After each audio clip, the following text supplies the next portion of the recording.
parler de celui qui est l'homme le plus important. Il était un soir un homme s'appelant Jésus, ayant été envoyé sur la terre, s'est retrouvé dans une situation très difficile. Difficile parce qu'il a été abandonné par ses disciples, trahi par ceux qui l'aimaient. Et la Bible déclare que Jésus a été entraîné devant les tribunaux. Il a été mené devant le tribunal de Ponce Pilate, ensuite d'Hérode, et il a été déclaré coupable d'une chose qu'il n'avait jamais faite parce qu'il y a une incompréhension. Les heures passaient, le Fils de l'homme s'est retrouvé à la suite de ce moment crucifié sur la croix, et il était pratiquement 13h, 14h, 15h quand le Fils de Dieu a demandé de l'eau à boire. On lui a présenté plutôt le vinaigre, il n'a pas pu le consommer. Jésus a fait une déclaration forte ce jour, et il a déclaré en langue romaine, Tirelesti. Bienvenue dans notre émission Tirelesti aujourd'hui qui veut simplement dire, tout est accompli. Bien aimé dans le Seigneur, nous vous parlons depuis un temps d'un phénomène assez important, le phénomène de l'enrôlement des âmes. Je voudrais vous dire, bien aimé dans le Seigneur, que quand on parle d'enrôlement, le mot enrôlement est un mot qui prend sa source du français et qui voudrait simplement dire recrutement. Vous savez, nous sommes dans un monde où Dieu nous a créés, d'après la parole de Dieu dans le livre de Deutéronome, Dieu a placé au-devant de nous deux chemins, le chemin de la vie et le chemin de la mort. Et ces deux chemins sont dictés par la loi du libre arbitre, c'est-à-dire Dieu nous a laissé la volonté libre de pouvoir choisir, opérer nos choix, et c'est au travers de nos choix que nous pouvons avancer ou alors atteindre un certain niveau de performance, échouer, réussir, avancer, ou alors se perdre complètement la liberté. Alors dans cette optique de la volonté libre que Dieu a disposée pour chacun de nous, Dieu a laissé chaque être humain capable de pouvoir opérer effectivement ses choix. Et le diable donc vient dans le but de pouvoir recruter des personnes en utilisant la faiblesse de leur volonté ou alors en utilisant d'autres phénomènes dont nous sommes en train de voir avec vous depuis la semaine, il y a cela quelques semaines, pour traiter sur le phénomène du satanisme et l'enrôlement des âmes. Bien aimés dans le Seigneur, nous avons vu déjà à lire le livre de Luc chapitre 15, verset 11 au verset 22, qui est notre texte de base. Je voudrais vous ramener un peu une histoire, revenir un peu sur ces textes-là avant d'évoluer, parce que nous avons commencé d'abord à parler de l'enrôlement, ensuite attaquer la question de Satan. Qui est Satan? Ce sont des questions que nous voulons répondre, mais revenons d'abord sur l'histoire que nous venons de lire tout à l'heure, que nous avons lu dans le livre de Luc chapitre 15. Nous avons un personnage, un jeune homme qui est dans la maison de son père, et il se passe que ce jeune homme-là, il n'a pas encore atteint l'âge mature, parce qu'en Israël, lorsqu'on veut compter une personne ayant atteint la maturité, c'est au moins à partir de 21 ans, comme ça se passe d'ailleurs dans d'autres traditions, dans d'autres cultures, telles que les cultures africaines, le cas du Cameroun. Lorsqu'on veut être sûr, il y a d'ailleurs un rituel par lequel on est soumis, et c'est par ce rituel qu'on peut justement arriver à déterminer si nous avons déjà la maturité pour réclamer ce qui peut être comme héritage ou d'autres biens peuvent être assimilés au phénomène de la maturité. Alors ce jeune homme, donc, s'il n'est pas encore mature, s'élève, et puis il se va vers son père en demandant que son père lui donne sa part d'héritage, alors qu'il n'était pas encore mature. Il a tellement harcelé son père que son père était obligé de partager l'héritage, il lui a donné ce qui lui revenait de droit, et c'est comme ça que ce jeune homme, donc, après tout ce qu'il avait, et il s'est déporté dans un pays étranger, où il s'est mis à vivre une vie extraordinaire, comme dans la plupart des temps des jeunes de son âge, qui veulent des aventures, mais des aventures alors fortes. Il s'est lancé dans des aventures, je voudrais appeler même ça, au-delà de l'aventure, j'appellerais même ça des mésaventures, parce que ça s'est terminé justement mal, c'est pourquoi nous parlons de phénomène de mésaventures.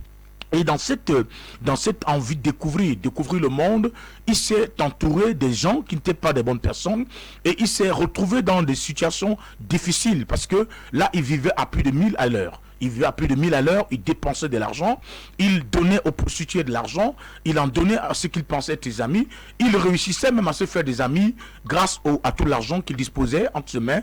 Et c'est comme ça donc il dépensait sans toutefois se rendre compte des dépenses qu'il faisait. Vous savez, dans ce domaine-là, quand vous investissez, vous sortez de l'argent et qu'il n'y a pas de retour, quel que soit le nombre d'argent que vous avez, la quantité d'argent que vous avez, tôt ou tard, ça finira par complètement s'épuiser et vous allez vous retrouver face à la réalité.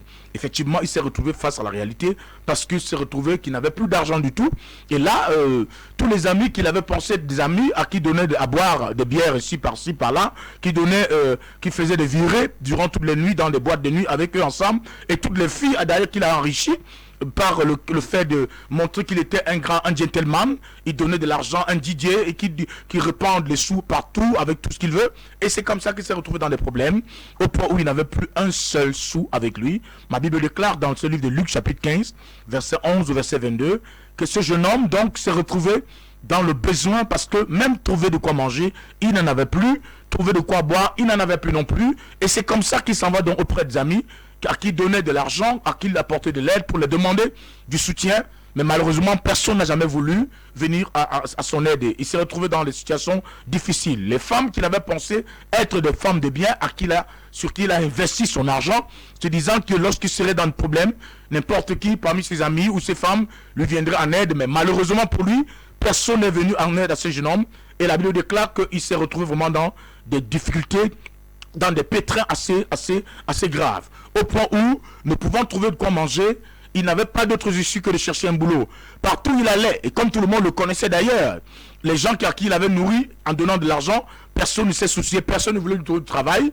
Au point où la Bible déclare que le seul coin où ce jeune homme a pu trouver de quoi être recruté pour travailler, était une porcherie.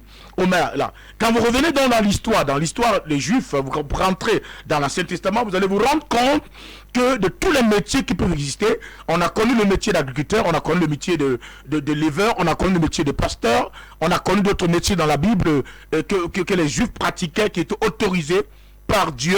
Mais s'il y a un métier qu'aucun juif, et d'ailleurs même jusqu'à aujourd'hui c'est difficile de trouver un juif en train de pratiquer, c'est justement le fait de lever les porcs. Parce que dans le monde des lois qui avaient été données à Dieu, par Dieu à Moïse, dans les groupuscules ou parmi les espèces que Dieu avait déclarées souillées, avait déclaré étant des espèces indignes, le porc en fait partie justement, et il se trouve encore que dans la tradition de plus tard encore, nous voyons une histoire qui est contée par Jésus de cet homme à qui il a chassé les démons, et quand les démons sortent de son corps, au lieu d'entrer dans une brebis, ou je sais pas, d'entrer dans une autre animal, on préférait intégrer le corps de l'animal là où Jésus les a envoyés, et ceux porcs sont allés tomber justement dans la mer et sont morts. Donc dans la tradition juive, dans la culture juive, on peut tout faire, on peut se permettre de tout, mais s'approcher du porc et d'ailleurs même manger le porc était une interdiction formelle pour l'homme juif. Et voilà donc un jeune homme juif qui a eu la culture mosaïque avec lui, ben il se trouve dans le problème, il ne sait plus quoi faire. Comment donc est-ce qu'il peut faire pour pouvoir arriver à résoudre son problème, qui est la question de trouver de quoi manger, de survivre dans un environnement où tout est difficile, où tout est compliqué, et c'est là où le piège donc va s'étendre devant lui. Et c'est là le phénomène donc des enrôlements commence, dont nous avons promis la dernière fois que nous allons commencer à parler, bien aimé. On voit que ici le jeune homme est dans le besoin. Et le besoin le plus immédiat est le besoin de manger ou de boire. Il faut qu'il trouve de quoi manger ou boire. Et c'est là où maintenant il n'a plus de choix pour lui. Selon lui, il ne peut avoir qu'une seule solution, c'est de se mettre dans un état de compromission en allant s'engager auprès de quelqu'un pour faire une activité qui n'est même pas autorisée ni par Dieu, ni par leur culture, ni par leur tradition, et qui va l'amener d'ailleurs, malgré le fait qu'il s'est enrôlé dans cette affaire, s'est engagé dans ce domaine, il se trouve que même travaillant, on ne donne même pas à manger, on ne le paye pas, et plus encore, ou alors grave encore, ce jeune homme, il arrive au point où il veut même manger la nourriture des porcs, ben il n'a pas la possibilité parce que tellement celui qui est le responsable de cette porcherie a l'œil ouvert sur lui, et que le gars n'utilise la porcherie que pour dormir. En fait, la seule possibilité ou la seule opportunité qu'il avait, c'est que l'avant, en traitant les porcs, il dormait dans cette porcherie et il n'avait pas de quoi manger et il était en train de buter vers la mort lorsqu'il a réalisé au fond de lui la condition dans laquelle il était et que ces conditions n'étaient pas du tout faciles et normales. Le jeune homme a décidé de faire un choix et qui était celui de quitter ce monde-là pour revenir vers son père qui avait tout à sa disposition pour ne pas vivre comme un esclave alors qu'il était un prince de la maison d'une personne qui avait été bénie par le Seigneur.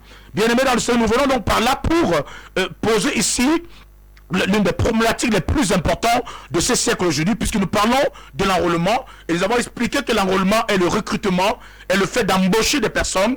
Et aujourd'hui, nous avons donc le diable qui est celui qui tend la main surtout à la jeunesse. Et surtout, nous voyons ici le cas de la jeunesse, un jeune qui se retrouve face au problème, face aux difficultés. Et pour lui, il dit qu'il n'a pas d'autre choix, qu'il va aller se faire intégrer, enrôler dans une situation, dans une secte, dans l'occultisme, pour avoir la facilité de résoudre certains problèmes de la vie, notamment les problèmes du manger et du boire que nous rencontrons dans le quotidien. Et c'est comme ça donc que beaucoup de personnes aujourd'hui sont tombées dans le même piège que ce jeune homme. Mais avant de tout à l'heure de revenir encore sur ce point de détail, revenons sur le point où nous avons engagé la dernière fois, puisque nous parlons du satanisme et de l'enrôlement des âmes. Et nous avons donc commencé d'abord à expliquer, bien aimé dans le Seigneur, ce que c'est que, puisque nous parlons du satanisme, c'est-à-dire nous parlons du personnage de Satan, et nous avons répondu à quelques questions, dont la première était de savoir qui est Satan. On a donc commencé par introduire en expliquant les origines de Satan, en entrant un peu plus loin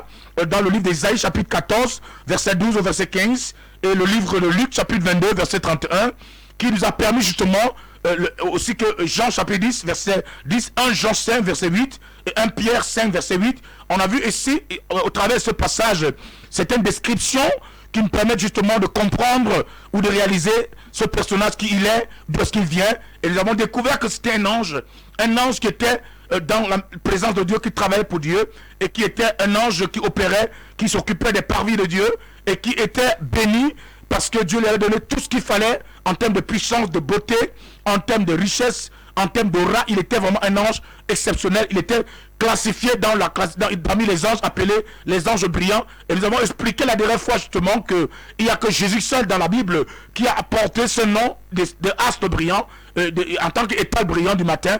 Et la deuxième fois, je revois ce terme apparaître. Qualifie le personnage qui est relié aux attributs qu'on accorde à Satan à l'époque, qui s'appelait Lucifer, et qui est devenu par la suite, après la chute donc Satan, qui porte beaucoup de noms dans la Bible, et donc nous avons eu l'occasion de voir. Nous avons donc dit que le diable donc, dans le point numéro 2, qui est Satan, a des manœuvres. Et comment donc identifier les manœuvres de Satan? Nous avons les manœuvres de Satan qui sont qualifiées comme étant la ruse et comme étant les techniques d'enrôlement. Donc quand on parle de manœuvre de Satan, nous parlons de ces ruses et nous parlons de ces techniques. Comment est-ce qu'il passe pour pouvoir enrôler les âmes? Quelles sont les armes qu'il a à sa disposition, qu'il utilise pour pouvoir enrôler les âmes? Je vous rappelle que je suis votre humble serviteur de la communauté, la mission internationale des Indes royales, qui est située du côté de Ekié. Quand vous êtes au niveau du carrefour de Bomberger, du côté de Bomberger, vous regardez votre entrée qui fait face à moins de 5 minutes de marche. Vous allez voir à l'entrée du garage un bâtiment avec des drapeaux de plusieurs nations. C'est là où nous sommes, et nous recevons tous les mardis à partir de 15h30 par la grâce de Dieu, et nous faisons nos cultes tous les dimanches à partir de 10h, où nous exposons les œuvres des ténèbres et nous amenons les gens à la connaissance de la lumière de Dieu, la parole de Dieu, la délivrance, la guérison, la restauration, la prophétie, la véritable prophétie. Pas tout ce qu'on peut rencontrer aujourd'hui dans les réseaux sociaux. Les gens fabriquent des choses qui n'existent pas, qui ne sont pas vraies. Alors, je veux vous rappeler que nous avons nos numéros. Pour ceux qui nous suivent à partir de la radio Dynamis FM, nous avons le 693 07 09 65. Je reprends, 693 07 09 65.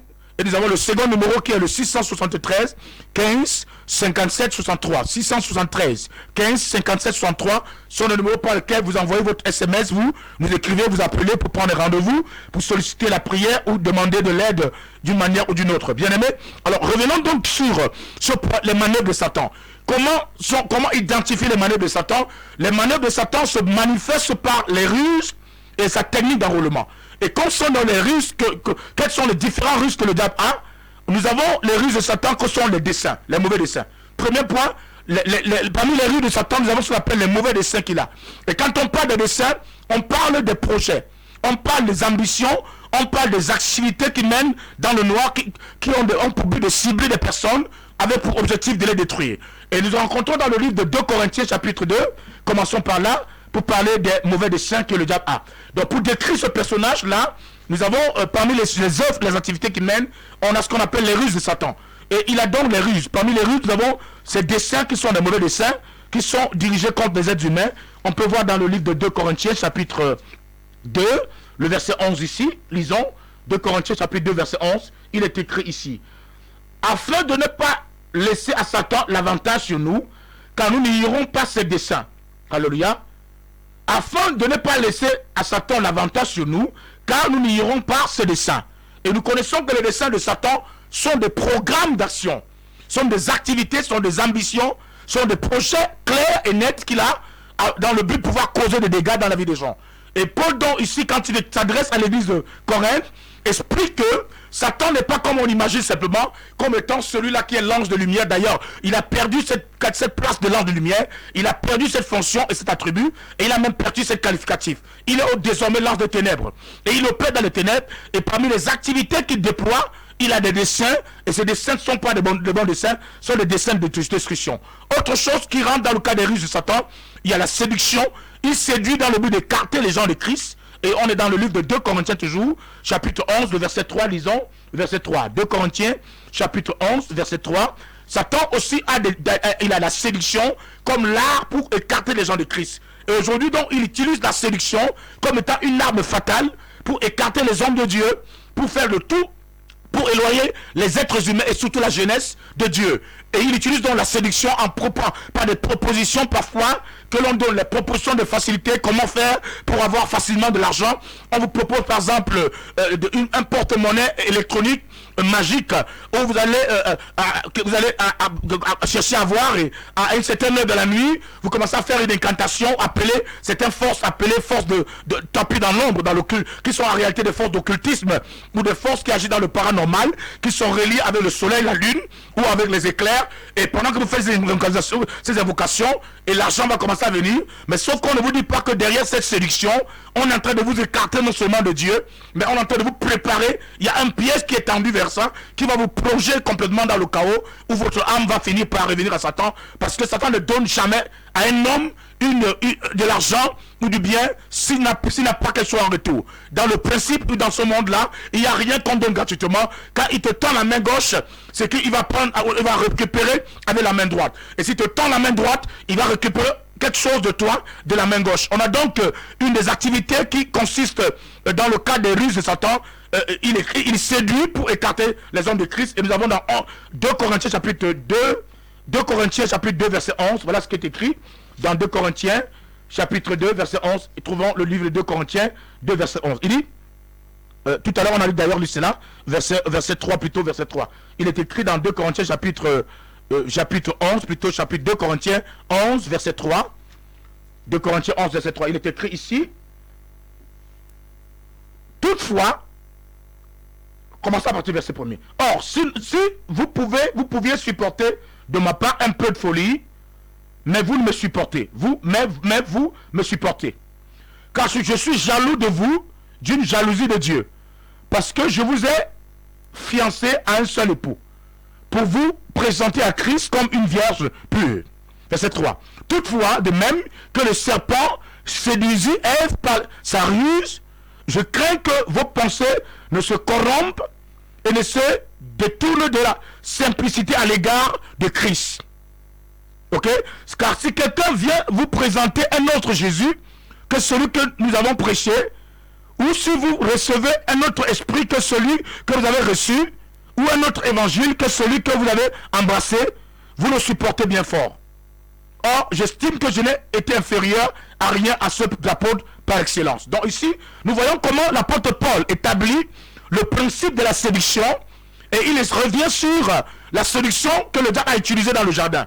Or, vous savez, l'art de séduction est l'art de donner une image, et parfois une image qui n'est pas vraie. De vous présenter quelque chose pour vous lorner une vérité qui n'existe pas. Ou vous lorner quelque chose qui apparemment ne représente aucun danger. Une chose là qui est sans danger, mais en réalité, au fond de cette chose-là, c'est la mort qui est en train d'attendre. Donc l'art de la séduction donc, est l'un des arts qui est utilisé aujourd'hui dans ce monde, qui prend de plus en plus de l'ampleur. On rencontre la séduction dans tous les domaines. Dans les chaînes de télé, dans les médias, dans les rues, on a l'art de la séduction qui est utilisé. Et le diable se sert encore de plus en plus de femmes qu'il le fait dans le passé avec le cas d'Ève. Il utilise toujours cette créature-là que Dieu a doté la beauté, a doté d'un charme exceptionnel, et il passe donc par là pour détruire détruit beaucoup de personnes, que des carrières qui ont été détruites à cause de la séduction des esprits que le diable a intégré dans le corps de certaines femmes. Vous les voyez parfois là, elles se promènent, elles prennent leur sein, elles exposent devant tout le monde, et vous voyez ça, et vous vous dites que non, c'est la mode. Bien aimé, il n'y a pas la mode. Une femme normale, une femme sérieuse, une femme intègre, une femme qui craint Dieu, une femme qui se respecte, ne prendra pas ses seins exposés devant tout le monde pour les vendre à tous ceux qui passent. Et pendant que nous qui sommes les hommes, jamais nous regardons cela, on rigole, on se dit c'est pas un grave, c'est la mode, c'est le temps. Non, c'est pas le temps. Le diable est en train d'utiliser l'art de la séduction pour recruter des âmes, pour enrôler les âmes. Parce qu'il sait qu'il y a des gens qui sont sensibles à leur œil. Quand ils vont voir, leurs yeux ne vont pas supporter. Et la majorité de ces femmes, parfois, sont des démons incarnés. Des esprits qui ont pris des formes humaines, qui sont sur la terre. Et on a beaucoup de gens, beaucoup de femmes aujourd'hui que tu vois partout dans les rues, qui sont là, qui marchent. Et vous pensez que ce sont des femmes, mais ce sont des démons incarnés. Ce sont des esprits qu'on a mandatés, qui ont pris la forme de la chair et qui ont une mission, la mission d'enrôlement. Et l'enrôlement doit passer donc par le canal de la séduction. La séduction a plusieurs niveaux. On a la séduction par le canal de la sexualité, on a la séduction par le canal de l'argent, on a la séduction par le canal des titres de pouvoir, on a la séduction par le canal de la simplicité, on a la séduction par le canal des moyens que l'on voudrait proposer, c'est-à-dire on propose de construire des châteaux, je ne sais où, à Mars ou à Pluton ou à Vénus, et des châteaux qu'eux-mêmes ils ne disposent même pas. On vous propose, voilà, on vous propose une vie qu'eux-mêmes n'ont pas, parce qu'en réalité ces gens qui proposent de l'argent, en contrepartie, vous mettre à l'aise, ce qu'ils vous diront parce que la nuit, vous n'allez pas dormir. Votre esprit sera utilisé la nuit dans des voyages astraux où vous vous retrouvez dans la mer, vous vous retrouvez dans les rivières, vous vous retrouvez dans les montagnes, vous vous retrouvez dans les lieux bizarres. Parfois, on vous conditionne qu'à partir de minuit et 1h du matin, vous devez vous lever, aller dans un cimetière ou alors mettre en connexion avec la tombe de votre grand-père, de votre grand-mère pour se mettre à invoquer les personnes. Et c'est comme ça que vous mangez parfois des caca parce que le diable sait clairement que avec l'art de la séduction, il vous propose des choses et il vous cache le véritable fond de la réalité qui est derrière. Et dès que vous tombez dans cette séduction, la chose réelle, c'est que votre âme va être enrôlée, va être récupérée, et votre âme va être désormais une âme qui appartient à Satan, alors que vous avez été créé pour appartenir à Dieu. C'est pourquoi nous devons faire très attention, et surtout avec la jeunesse d'aujourd'hui. La jeunesse qui est là, qui m'entend, plusieurs jeunes qui aujourd'hui veulent la vie facile. Ils ont des rêves dans leur tête. Ils veulent devenir riches sur un claquement de doigts. Ils veulent avancer. Ils veulent avoir des grosses voitures. Ils veulent se vanter. Ils veulent marcher avec des grosses paires de chaussures. Avec la dernière paire de tennis qui vient de sortir. Avec le dernier téléphone, iPhone, je ne sais pas quoi. C'est vous qui connaissez les noms qui viennent de sortir. Qui coûte 1 million, 2 millions. Il faut qu'ils puissent l'avoir dans le but de pouvoir aller séduire les filles dans le lycée, à l'établissement, au niveau de l'université, pour se montrer qu'il est un galant, et pas comme ça les filles vont commencer à tomber, donc et ainsi on va commencer à l'appeler il est le gentleman. Bien aimé, toutes ces choses là que le diable est en train de te proposer, c'est ce qu'on appelle la séduction. Et le diable qui est le prince de la séduction, il se comporte comme le serpent. Derrière la séduction, il y a un art, il y a un esprit qui est l'esprit des serpents. Et lorsque tu tombes dans cette situation, le diable va s'occuper de ton âme. Et l'âme, je vous ai dit que c'est là le lieu où il y a plus de concentration d'énergie. Il y a des énergies extraordinaires dans l'âme. Et le diable va récupérer ton âme, qui va s'arranger à détruire d'une manière progressive ou d'une manière automatique, en te plongeant en enfer où tu n'auras pas la possibilité de te repentir. C'est la raison pour laquelle tu dois faire très attention.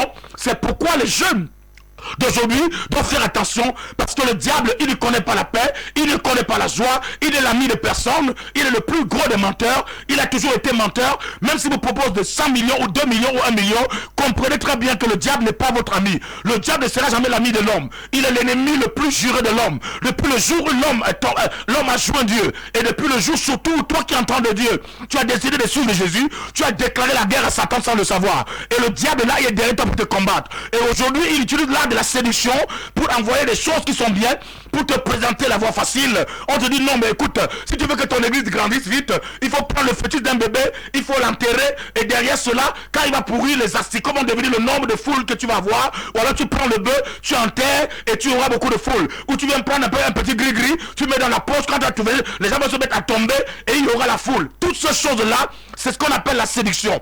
Et derrière la séduction, il y a l'esprit du serpent qui se cache derrière. Derrière la séduction, le diable se tient derrière, parce qu'il sait qu'à plus tard, tous les les hommes à qui vous avez influencé en prenant des gris-gris auprès de lui, en prenant des pouvoirs, des talismans que vous avez attachés sur vos mains, sur vos pieds, sur vos reins, pour faire tomber les gens, pour avoir la puissance, pour avoir l'honneur, pour avoir la dignité. Il sait très bien que plus tard, non seulement ces âmes-là, vous avez exposé ces âmes à la destruction, parce que le diable va commencer à les influencer, ils seront possédés par des démons qui vont commencer à les manipuler, et ils seront en train de tomber tous les jours à l'église, mais ils ne seront jamais délivrés parce qu'ils sont envoûtés par celui ou celle-là qui a cherché la voie des talismans pour réussir facilement. Et c'est comme ça donc qu'il y a des chrétiens qui sont influencés, qui sont envoûtés, et c'est comme ça qu'il y a des gens qui ont reçu des gris-gris chez les marabouts, chez les charlatans, parce qu'ils voulaient le blindage, ils voulaient la protection, ils voulaient que le chemin soit ouvert, ils voulaient avoir la facilité, ils voulaient que les portes soient ouvertes pour avancer dans la vie, et tu allais prendre le talisman chez le marabout. Le talisman là te contrôle, parce que la nuit, il devient le serpent, et le serpent est dans tes rêves, le serpent est devenu ton mari, il est devenu ta femme spirituelle, il est devenu ton compagnon de nuit, il te contrôle dans les rêves, il te contrôle en marchant, tu entends ses voix, il dicte tes mouvements et tes actions, il te donne les instructions, et c'est comme ça que le serpent là, il n'est pas seulement de t'utiliser d'une manière temporaire, il est en train de t'utiliser pour te préparer à la destruction totale. S'il ne te détruit pas, il aura, avant de te détruire, il va s'assurer d'avoir détruit plusieurs personnes sur ton chemin, parce qu'il y a des gens comme ça qui ont été séduits, on leur a donné des choses qu'ils ont sur les reins, ils ont des talismans sur les reins attachés, et ces talismans c'est le serpent. Quand tu couches avec une telle femme, elle va te vider des énergies, elle va te paralyser, elle va te rendre malade, elle va te sucer, et tu ne pourras plus avoir la force de pouvoir entretenir des rapports sexuels. On a donc aussi pareillement des hommes qui sont des pouvoirs, mais qui ont été séduits par le diable, et qui ont pris le chemin de Satan, et en suivant son chemin, aujourd'hui, le diable les a enrôlés, et ils sont au service de Satan, ils sont une mission claire. Ils vont dans les églises pour essayer de séduire les hommes de Dieu. Ils vont partout dehors pour enrôler les jeunes. Ils trompent la jeunesse en les présentant des choses. Ils sont sur les réseaux sociaux, ils sont sur internet, ils sont sur TikTok, ils sont sur Facebook, ils sont dans toutes les autres chaînes que vous connaissez, dans le but de proposer le chemin facile, la vie facile. Comment ils se sont enrichis en l'espace de 2 mois, et ils sont allés faire cette chose là à côté de la rivière. C'est ce qu'on appelle la voie de la séduction, et c'est le même chemin que le diable a utilisé au temps d'Adam. Il a séduit Ève en lui proposant, en lui faisant, en la trompant, bien aimé, en lui faisant croire que Dieu ne l'aime pas, en faisant croire à Ève que Dieu ne veut pas son bien, que Dieu ne veut pas son évolution sociale, que Dieu ne veut pas son épanouissement, que Dieu n'est pas d'accord avec lui, que Dieu veut le voir tourner en rond, en lui proposant de lui donner la puissance, de lui ouvrir ses yeux pour qu'elle voie mieux. C'est comme ça qu'il y a même les hommes de Dieu. Il y a des serviteurs de Dieu qui étaient authentiques dans le passé, mais ils sont allés voir. On leur a donné des poudres mystiques. Ils ont pris le Njongi, un esprit qui travaille avec certaines régions dans l'Afrique de l'Ouest, et ils ont mis ça dans les yeux. Ce sont des poudres mystiques, et c'est avec ce poudre là qu'ils arrivent à voir même les caleçons de femmes, à voir des choses bizarres dans la vie des gens, alors que ce n'est pas l'esprit de Dieu qui travaille, mais c'est l'esprit du python. Je vais t'annoncer la bonne nouvelle aujourd'hui. Peut-être tu m'écoutes là en ce moment, tu es parti prendre une chose, une poudre, pour avoir des visions. Tu es parti prendre une poudre pour charmer les femmes, pour charmer les hommes, pour donner les poudres afin que quand tu vas donner ça à un homme, quand il va manger, il va commencer à te suivre. Mais tu es en train de faire de cet homme un automate.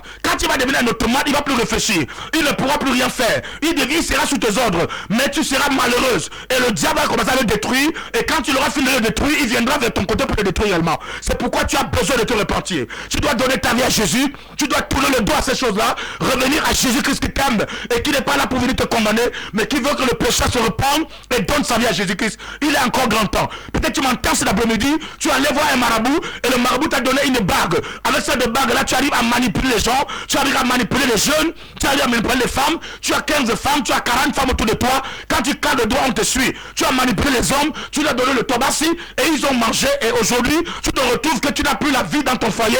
Ton mari, lorsque le tobassi va perdre le pouvoir, il va commencer à te bosser la maison, parce que tu n'as pas eu cet homme par la voie de l'amour, mais tu l'as eu par la voie de la ruse, par la voie de la séduction, en lui faisant manger le tobati, en lui donnant des choses bizarres, en lui donnant des charmes. Tu dois te repentir. Est-ce que tu es là et tu m'entends aujourd'hui? As-tu donné le charme à ton mari pour le bloquer, pour le contrôler? Tu dois te repentir, abandonner ce chemin. Est-ce que tu es un homme? Tu as le charme, les talismans avec lesquels tu contrôles les employés, avec lesquels tu contrôles les gens autour de toi, avec lesquels tu arrives à féticher les jeunes filles avec lesquelles tu arrives à entraîner jeunes, à coucher avec des personnes, à contrôler leur mentalité, à les dépouiller. Tu les as volé la grâce et l'avenir qu'ils avaient en pratiquant ces choses-là. Tu dois te repentir parce que, écoute-moi très bien, l'enfer est une réalité plausible. Et s'il y a un endroit que je n'aimerais pas conseiller à quelqu'un d'y aller, c'est l'enfer. C'est un endroit terrible où aucune personne n'a le droit d'y aller. Tu n'as pas le besoin d'y aller. Tu peux te repentir aujourd'hui, donner ta vie à Jésus, abandonner ces choses-là, revenir à l'Éternel, qui est prêt à te pardonner et à changer de position vis-à-vis de toi, à te ramener dans le salut, parce que Jésus est venu pour que les brebis aient la vie et la vie dans l'abondance. Mais la vie que tu as de souhaiter là, la facilité que tu cherches là, le moyen par lequel tu as de partir, la ruse avec laquelle tu pars, les ruses avec lesquelles tu utilises, le diable va te séduire,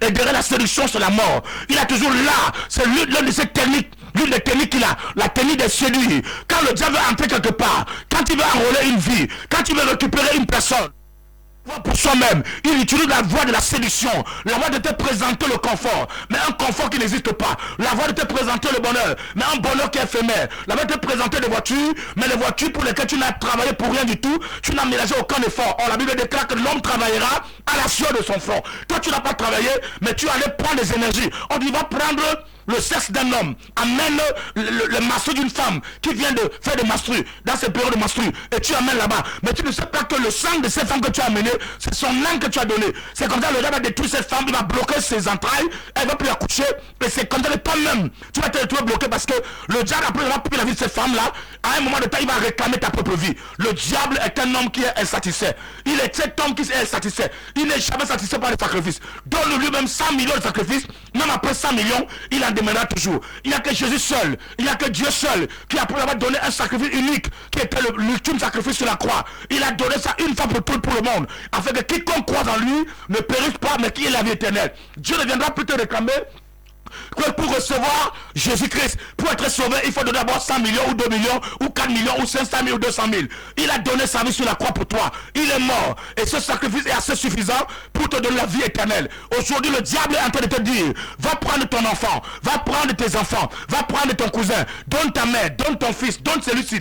Tu auras de l'argent, tu auras la sécurité sociale. Si c'est pas normal, ils vont te dire non, c'est pas grave. Ce n'est que juste un ordre, ce n'est juste un protocole. C'est sans conséquence. Le diable est un menteur. Il n'a jamais dit la vérité. Depuis le jour où il est né, il a commencé à être rusé.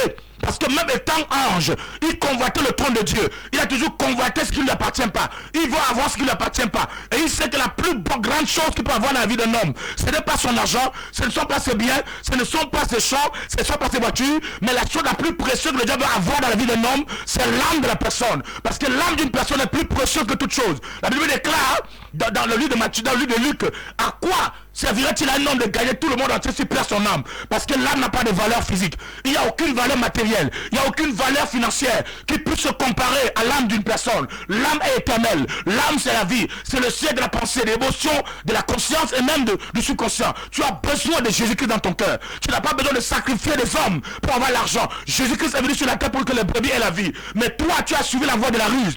Tu as suivi la voie de la séduction des marabouts, la séduction des féticheurs, la séduction de ceux qui disent qu'ils sont la lecture des mains, la séduction de ceux qui disent qu'ils lisent des attentes, qui font la lecture des lignes de mains ou des lignes de pieds, la solution de ceux qui font l'occultisme, qui regardent par les nuages, qui consultent les nuages, qui consultent les étoiles, qui consultent les éclairs pour te prédire l'avenir. Toutes ces choses-là, c'est ça, pratique la sorcellerie, l'occultisme. Tu n'as pas besoin de cela. Tu veux consulter Dieu, tu viens rencontrer Dieu.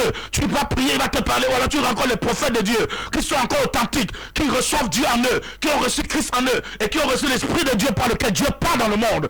Es-tu celui qui a suivi la voie de la perdition, la séduction par le canal de ces choses-là? Repends-toi, donne ta vie à Jésus avant qu'il ne soit trop tard. Si tu meurs dans cette situation avec cet talisman, tu iras directement d'enfer. Si tu meurs dans cette situation avec toutes ces choses que tu as prises sur les marabouts, avec le sang des hommes, avec le sang des gens sur les mains, avec le sang des bébés enterrés, des enfants tués, parce que tu veux avoir l'argent, le pouvoir, tu vas aller en enfer directement et il n'y aura personne, ni aucun prêtre, ni l'évêque que je suis, je ne pourrai rien faire pour toi parce que tu as besoin de te repentir avant que tu meurs. Donne ta vie à Jésus, repends-toi et abandonne ces choses-là, reviens à Jésus-Christ qui t'aime et qui veut te sauver de cet état de choses. Sois béni au nom puissant de Jésus-Christ. Je voulais vous dire que, bien aimé, nous avons nos numéros par lesquels vous pouvez nous appeler. Nous sommes en ligne, en direct ici, à partir de notre studio de production.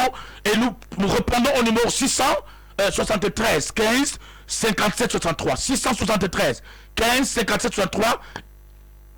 Pardon. Et le second numéro est le 693 07 09 65. Appelez-nous, réagissez et Dieu viendra à votre cause. Autre chose encore, au-delà de la mauvaise dessein, au-delà de la séduction, le diable a plusieurs multiples ruses. Et là, nous sommes dans le livre toujours de Éphésiens, chapitre 6, verset 11. Il a plusieurs multiples ruses. Vous avez la ruse, un homme rusé, c'est une personne qui est exactement comme le serpent. Vous le voyez venir et vous ne vous rendez pas compte. Vous voyez sa beauté physique, vous voyez son charme, vous voyez son sourire, vous voyez son éclat, vous appréciez tout de ce qui est l'extérieur. Mais au vrai fond de lui-même, c'est un danger permanent. C'est un poison ambulant. C'est la destruction de masse que tu vois au-devant de toi. Et il va utiliser donc cette technique de ruse. Et il a plusieurs ruses pour atteindre des gens. Parfois, quand il arrive, vous n'allez même pas vous rendre compte. Vous avez des gens qui viennent dans les églises. Pour le cas de l'église, vous la voyez là, elle est belle. Vous l'appréciez de sa peau. Elle fait tout pour pouvoir entrer dans la chorale. Afin de chanter parce qu'elle sait qu'elle a une belle voix. Parce qu'elle doit captiver l'attention des gens. Pour qu'on lui donne des responsabilités. Pour gagner le cœur des hommes de Dieu. Pour gagner le cœur des leaders. Et c'est comme ça donc qu'à partir de moment, elle va continuer à s'infiltrer pour commencer à donner la nourriture à manger à ses leaders. Et tu vas te entendre plus tard que l'homme de Dieu même devant le public en train d'apprécier cette femme à l'église mieux que sa propre femme. Il commence à apprécier le repas qu'elle fait mieux que le repas de sa femme. Parce qu'on est en train de l'enrôler sans savoir. On est en train de l'envoûter. L'enrôlement, c'est même pas seulement le fait de pouvoir entrer dans la sorcellerie et commencer à faire les pratiques d'occultisme. L'enrôlement commence avec la nourriture. Tout ce que le diable a enrôlé, regarde la Bible, de la Genèse de l'Apocalypse, l'enrôlement a dû commencer par la nourriture. Et elle a plusieurs dimensions. Elle a plusieurs il a plusieurs dimensions, plutôt, il a plusieurs degrés. Le degré initiative est le degré de nourriture. Le degré initiative, le degré d'enrôlement par des repas. C'est pourquoi le diable dit à Adam et à Ève, mangez la pomme. En mangeant la pomme, vous allez être des hommes puissants. Vous serez immortels. Alors qu'en réalité, Adam était déjà immortel. Vous allez voir comme Dieu. Vous allez entendre comme Dieu. Vous aurez le pouvoir comme Dieu. Vous aurez droit à l'adoration. Alors que lui-même qui propose ça, il n'est adoré par personne. Il a séduit les anges qui ont été avec lui en leur promettant des choses. Et les anges l'ont suivi. Et il a été incapable de pouvoir respecter ses promesses. Parce que la conséquence est que les anges qui l'ont suivi, qu'il a séduit par la parole, par la bouche, par son miel dans la bouche que Dieu lui a donné, ces anges qui l'ont suivi, leur condition est laquelle? C'est que ces anges ont été condamnés avec lui ensemble. Ils iront en enfer avec lui. Donc le diable, quel que soit le miel qu'il a dans sa bouche, quelles que soient les bonnes paroles, qui te parle arabe, qui te parle araméen, qui te parle hébreu, qui te parle le béti, qui te parle en béti, ou en bassa, ou en te parle en foufoudé, quelle que soit la langue qu'il va parler, le diable ne connaît pas dire la vérité. C'est un menteur patenté depuis la nuit des temps. Il ne vous aime pas. Il n'aime pas votre famille. Il vous propose des choses en vous disant qu'il n'y a pas de problème, mais ce sont des multiples ruses qu'il a. Il sera incapable de vous donner le bonheur que vous cherchez. Le jour où vous n'allez pas vous attendre, il va vous lâcher en plein goudron. Et quand il va vous lâcher, votre cerveau, vos entrailles, votre vie sera exposée devant tous les médias et devant tout le monde entier. Parce que c'est ce qu'il est. Il est le maître du mensonge. Il est le roi du mensonge. Il est le prince des ténèbres. Il ne connaît pas le bien. La lumière ne vient pas de lui. Il est là pour donner la mort, semer la mort. Et il passe par là de la séduction. Autre chose encore, avant que nous puissions aller vers la fin tout à l'heure, que le diable utilise également, il a des signes et des miracles et des prodiges trompeuses. Des signes, des miracles et des prodiges trompeuses. Lisons le livre de 2 Thessaloniciens. C'est pourquoi on vous demande de lire la Bible. On arrive aujourd'hui dans une génération où les gens ne veulent plus lire la Bible. Ils sont à la cause des miracles. On ne dit pas que les miracles c'est mauvais. Mais les gens qui vont à l'église, ce n'est que pour les miracles. 2 Thessaloniciens chapitre 2, verset 9, écoutez très bien. Il dit, l'apparition de cet impie se fera par la puissance de Satan, avec toutes sortes de miracles, de signes et de prodiges mensongers, et avec toutes les séductions de l'iniquité pour ceux qui périssent parce qu'ils n'ont pas reçu l'amour de la vérité pour être sauvés. Vous voyez? Ici, Dieu nous présente le diable dans une autre activité de ruse. Il le présente sous la langue des miracles, des prodiges. Et c'est comme ça qu'il y a des chrétiens aujourd'hui qui font d'église à l'église. Quand il entend que l'autre est arrivé de Londres. Hein? Laisse quand il casse dedans comme ça, le feu sort du ciel. L'autre dit que non, pendant qu'on priait, le serpent est sorti sur le sol, à l'intérieur du sol. Parce qu'on priait, le feu est descendu et le serpent est sorti, du ciment. Quel serpent peut sortir du ciment? Soyons réels. C'est des ruses. C'est le mensonge de Satan. Et le diable aujourd'hui a envoyé ses serviteurs qui sont partout. Ils sont dans les réseaux sociaux. Ils font des miracles. Ils sont là pour vous présenter le bonheur qui n'existe pas. Ils ne vous parlent pas de Jésus-Christ qui aime, qui est venu vous sauver. Ils ne vous parlent pas de vous repentir, d'abandonner le mal et de vous repentir pour chercher Jésus-Christ. Tous les jours, c'est les miracles. Frère, les miracles sont bien. Mais si ton âme n'a pas encore reçu Christ, tu es condamné à la mort. Bien aimé, nous ne sommes qu'en début de cette émission. Je veux dire en début de ce thème. Il y a des choses à vous dire encore. Mais permettez-moi de dire que ouvrez votre Bible et lisez la Bible, bien aimé. Aujourd'hui, l'église doit revenir sur la parole de Dieu. Tu ne dois pas aller à l'église t'asseoir pour qu'on te raconte des choses. Lis la Bible. Est-ce que ce qu'on te dit est vrai? Est-ce que c'est écrit dans la Bible? Abandonne le péché. Reviens à Jésus-Christ qui t'aime. Bien aimé, nous sommes arrivés à la fin de cette émission. Je voudrais vous rappeler que demain, quand il sera dimanche, autour de 10h, nous commençons notre culte. Nous avons le numéro par lequel vous pouvez nous appeler. Je vous donne encore le numéro pour finir. Le 693 07 09 65 et le 673 15 50 63. Soyez bénis. La rediffusion, c'est demain dans la soirée. Soyez bénis au nom de Jésus-Christ de Nazareth. Amen. Shalom.